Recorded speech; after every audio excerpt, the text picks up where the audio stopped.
Hello, coming to you again from Firefly Berries. Today we are focusing on raspberries, what we would call summer raspberries, which technically is called Floricane raspberries. There are two different types of raspberries that we grow and most people see. Floricane raspberries are the ones I'm pruning today. Those are the ones that will fruit on the second year's growth.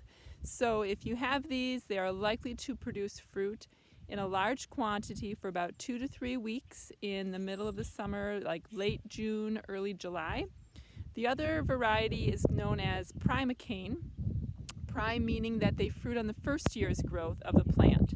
So they're pruned differently. If you have primicane, those will be fruiting in later summer, August, September. And the primicane ones you simply will prune all the way to the ground. Just like a rose bush, you do that in early spring, before the leaves and the buds start to green up and come out. So I'm going to give you some tips and show you how to do it. So anyone who has ever grown raspberries before is sure to know that it's quite easy for them to get out of control. And then it becomes really difficult to pick the fruit, and you end up also having more problems with bugs and pests and things like that because there is not enough air circulating. So supplies that you're going to need for this job, you're going to need a pruners of some sort. We prefer to use a bypass loppers, the same kind that we use when we prune grapes. You're going to need some sort of garden gloves to protect your hands from the thorns. And then we use something to sit on or to kneel on to protect our knees, and we use a very simple sled that we have because we have kids. But you can use a piece of carpet, old rug, whatever works to protect your knees. Or you can also sit on an old bucket if that is easier for you.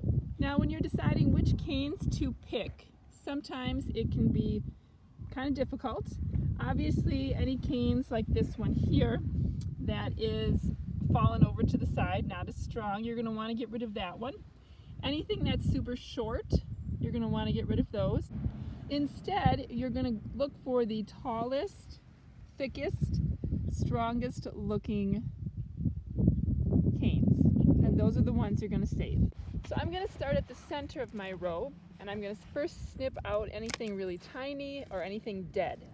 And so at the end of our fruiting season back in July, I pruned out most of the canes that would have died, so the ones that were producing fruit last year. So I don't have a lot of the dead canes in here. However, you will begin to see that I do have this one area where we planted a plant at one time. It now has 5 canes coming out of the same area. Now if you're thinking of our square foot here that we want to keep 2 to 6 canes in, the ideal would be 4 canes. If they're very strong, I wouldn't keep more than 3 or 4 in a square foot. However, if they're not as strong, then you might want to keep upwards of 4, 5, or 6. So because these are all strong, and if we look up higher, they are all pretty tall, I am going to actually trim some of those out.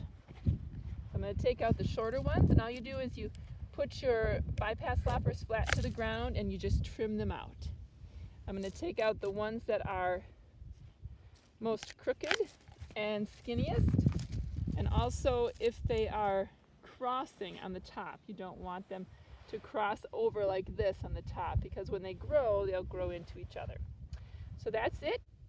And once you do one section, you move on to the next until your whole area is complete.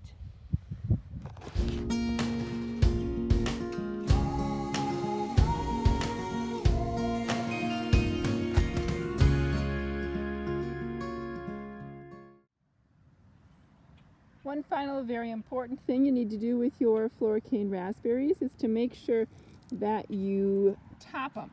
Topping means to snip off the very top, probably 4-ish inches of the dead area where the raspberries had fruited last fall. So on occasion, Floricane raspberries will put out a very small crop of raspberries in the fall of the first year that they grow up as canes, and then the following summer they will put out their big, large amount of fruit. So you're going to have some of these leftover dead areas. You're going to want to snip those off, and that will allow the cane to put out new shoots to create more fruit. As you can see behind me, I still have lots of raspberry canes to prune, so I'm going to get to work and get those done. Thanks for watching, and happy pruning.